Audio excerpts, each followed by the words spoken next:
Hello, everyone, and welcome to English Learning Conversations. I'm Aurora, and today I have a wonderful guest with me. Carlos, could you please introduce yourself to our listeners? Hi, Aurora. Thank you for having me on your podcast. I'm Carlos, and I'm from Spain. I work as a travel guide, so I love helping people discover new places. I'm very excited to talk about travel today. How perfect! A travel guide is the best person to talk about travel with. Carlos, I think everyone loves to travel, but not everyone has the opportunity to do it often. Let's start with a simple question. What's your favorite place that you've ever visited? That's a difficult question because I've been to so many beautiful places. But I think my favorite place is Japan. The culture is so different from Spain, the food is incredible, and the people are very kind and polite. I loved walking through the temples in Kyoto and seeing the cherry blossoms in spring. Japan sounds amazing. I've never been there, but it's definitely on my list of places I want to visit. My favorite place that I've visited is Italy. I love the art, the architecture, and of course, the food. Carlos, when did you start traveling? Was it when you became a travel guide? Actually, I started traveling when I was very young. My family didn't have much money, but my parents believed that seeing different places was important for education.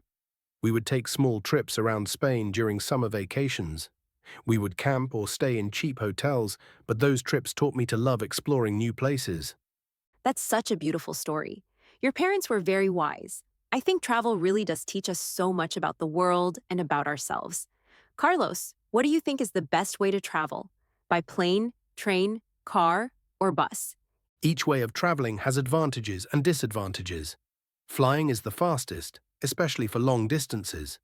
But I personally love traveling by train. You can see the countryside, meet interesting people, and you don't have to worry about traffic or parking. Plus, it's usually more comfortable than a bus and more environmentally friendly than flying. I agree about trains. They're so relaxing. I love looking out the window and watching the landscape change. Carlos, let's talk about planning a trip. What's the first thing people should do when they want to plan a vacation? The first thing is to decide your budget. How much money can you spend? This will help you decide where to go, how long to stay, and what kind of accommodation to choose. After you know your budget, then you can start dreaming about destinations that fit your money and time. That's very practical advice. I sometimes get excited about a destination and then realize it's too expensive for my budget. Carlos, what about choosing a destination? How do people decide where to go? I always ask my clients some questions. Do you want to relax or have adventures? Do you like hot weather or cool weather? Do you want to see nature, cities, or historical places? Do you want to try new foods or stick to familiar things? The answers help me suggest the perfect destination for each person. Those are great questions. I think I like a mix of relaxation and adventure. I love seeing historical places and trying new foods. Carlos, what are some essential things that people should pack when they travel? Don't pack too much. This is the biggest mistake people make. Pack clothes for different weather, but remember you can buy things if you forget them. Always bring your passport, important documents, and any medicines you need. I also recommend bringing a small first aid kit, a phone charger, and comfortable walking shoes. Comfortable shoes are so important. I learned this the hard way when I walked around Rome for hours in uncomfortable shoes. My feet were so sore. Carlos, let's talk about accommodation. What's the difference between hotels, hostels, and vacation rentals? Hotels usually offer the most services. They clean your room, change your towels, and often have restaurants and reception desks. Hostels are cheaper and great for meeting other travelers, but you might share a room with strangers. Vacation rentals, like Airbnb, give you more space and a kitchen, but you have to take care of everything yourself. I've tried all three types, and each one has been good for different situations. When I was younger, I loved staying in hostels because I met so many interesting people. Now I prefer hotels or vacation rentals. Carlos, what about transportation in a new city? What's the best way to get around? It depends on the city. In cities with good public transportation, like London or Tokyo, I recommend using buses and trains. They're cheap and efficient. In smaller cities, walking might be the best option because you can see more details and discover hidden places. Taxis and ride-sharing apps are convenient, but more expensive. I love walking in new cities too. You discover so many things that you would miss in a car or bus. Carlos, let's talk about trying new foods when traveling. Some people are afraid to try unfamiliar foods. What do you recommend? Food is one of the best parts of traveling. I understand that some people are nervous about trying new things, but I encourage everyone to be brave. Start with simple dishes that are similar to foods you already know.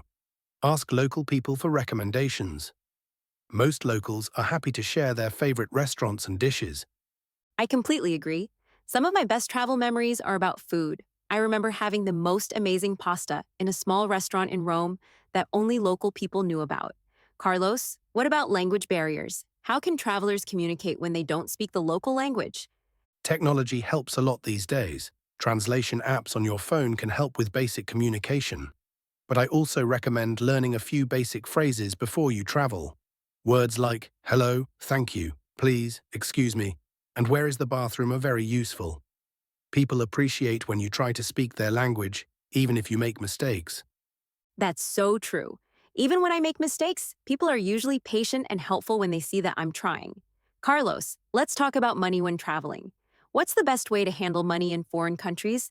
I recommend having multiple options. Bring some cash in the local currency, but not too much for safety reasons. Have a credit card or debit card that works internationally. Many places accept cards now, but small shops and markets might only take cash. Also, tell your bank that you're traveling so they don't block your card when you use it abroad. That's excellent advice. I once had my card blocked in France because I forgot to tell my bank I was traveling. It was very stressful. Carlos, what about travel insurance? Do you think it's necessary? Yes, I always recommend travel insurance. It's not expensive, but it can save you thousands of dollars if something goes wrong. Medical emergencies, flight cancellations, lost luggage, these things can happen to anyone. Travel insurance gives you peace of mind so you can enjoy your vacation without worry. I've been lucky and never needed to use travel insurance, but I still buy it every time I travel. It's better to be safe. Carlos, let's talk about cultural differences. How can travelers be respectful when visiting other cultures? Great question. Before you travel, research the local customs and traditions. For example, in some countries, you should cover your shoulders when entering religious buildings. In some places, tipping is expected, in others it's considered rude. Learn about local etiquette for things like greetings, eating, and dress codes. That's so important. I think showing respect for local culture makes travel more meaningful and helps you connect better with local people. Carlos, what about solo travel versus traveling with others? What are the advantages of each? Solo travel gives you complete freedom. You can go where you want, when you want. You can change your plans easily, and you might be more likely to meet local people. But traveling with friends or family is also wonderful. You can share experiences and memories, and it can be safer and less expensive when you share costs. I've done both, and I love both for different reasons. When I travel alone, I feel more independent and adventurous. When I travel with friends, we have so much fun together and create great memories. Carlos, what destinations do you recommend for first time international travelers? I usually recommend countries that are similar to your home country for your first international trip. For English speakers, places like Canada, Australia, or Ireland can be good choices because there's no language barrier. For Europeans, other European countries are great because the cultures are familiar but different enough to be exciting. That's smart advice.